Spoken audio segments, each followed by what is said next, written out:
Hi everybody, I want to talk to you about how to do mitered borders. So the first thing you do when you're going to make mitered borders is of course figure out what fabric you're going to do. So I have 3 borders here, and what you want to do is measure your borders so they're all at least the length of whatever side you're working on. In this case, the sides of the quilt the finished size is going to be 61 inches. So all of these measure at least 61 inches. Doesn't matter if the ends all meet up. I usually leave them. It doesn't matter. If you really want to, you can trim them off, but you don't really have to. Now, very important thing is to make sure that your seams are pressed really well. And so that when you miter and your seams will nest, you want to press all of your side seams one direction and all of your top and bottom seams in the opposite direction.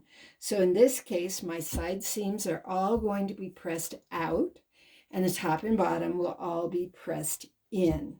And as I said, make sure you press it all really well. Now, my particular quilt that I'm doing it's directional. So this is the panel I'm attaching to. So I want to pay attention to my direction so that my apples were right side up. And in this case, I wanted to make sure the glue, where it has writing on the glue, that it was right side up. Doesn't really matter in that case because now the apples are upside down here, but that's all right. There was no way to get both of them right side up. Now I also bought the length of the quilt, so which in this case was 2 yards. So that way I didn't have to piece, because if you have to match a print for a pieced border, it just makes it a little more complicated. It's definitely doable, but it does add a little complexity to it. So once you have all of your sides sewn together, all of your borders sewn together, make sure that you're working on the inside edge of this, and you're going to pin that in the center. I'm going to make sure my edges are matched up nicely. And I'm going to pin this center here. Now I found that if you pin from the inside, it actually is a little bit easier than if you try to push in the pin from the outside. So that marks my center. Now I had previously measured both sides of my quilt top itself, the center, and found that each side is 42 inches, making half 21. So I marked the center on the quilt top itself. Once that's marked and this is marked, then you want to measure, in this case, out the 21 inches. Now, if they're a little bit different in size, always pick the smallest amount, because that's what helps get your quilt finally to be finished off square. So now I'm marking out 21 inches on this side. Hang on, that pin will go in there. And then I move that top layer out of the way so that I can mark the bottom layer, making sure it's still lined up nicely. And I do 21 inches there as well. Once I have that done, then I lay this out flat.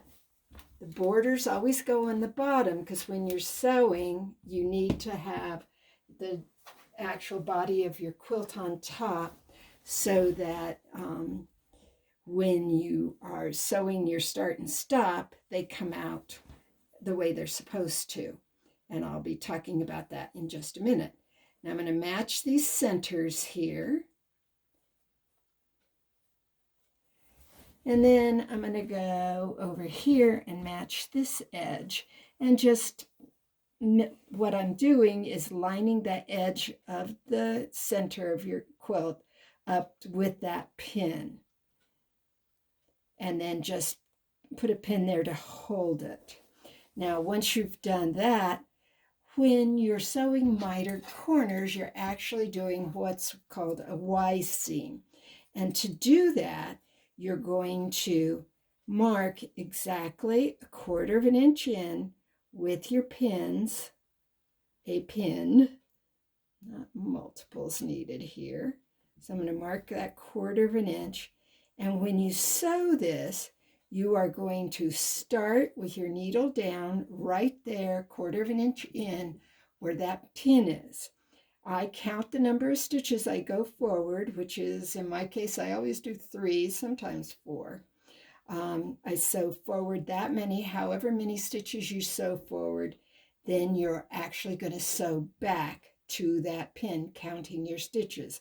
So I go 1, 2, 3, stop, press reverse, and go back 1, 2, 3 to the pin, and then go forward, sew the other side all the way down the side, and then do the same thing at the other end where you also have pinned your 1/4 of an inch. Now that's really important for doing Y seams, and we backstitch just to reinforce it because it gets a little tricky pulling on it, and you don't want anything pulling out, and you don't want any holes in the corners. That doesn't look very good either. So we're going to line that up there, and then again measure my 1/4 of an inch in, and sometimes I just use this pin to pin it because you don't need that pin on the edge anymore. I do verify that I have it in the right place. Always a good idea. Measure twice, sew once.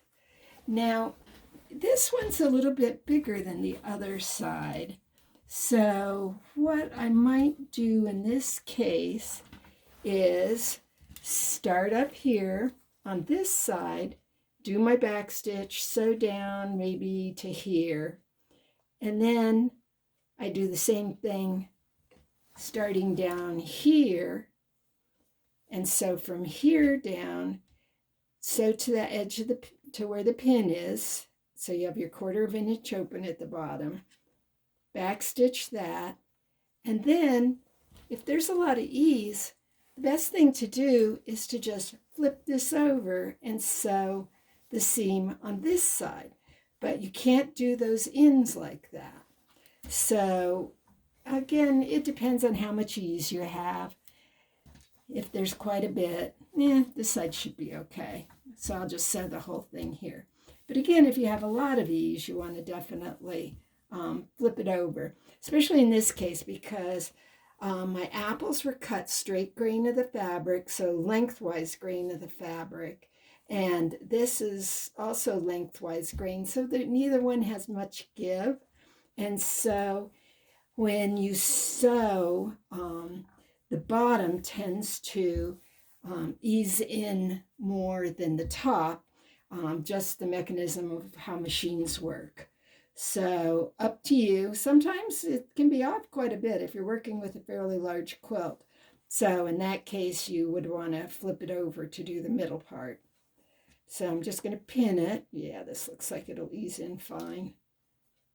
That's why I like to pin it, because that makes sure that I don't wind up with some giant bubble at the bottom. Again,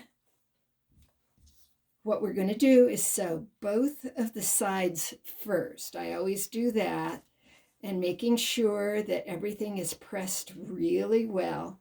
These seams here that you're sewing now get pressed in the same direction as whatever direction your borders are pressed in. So in this case, because the side borders are pressed out, this seam will be pressed out.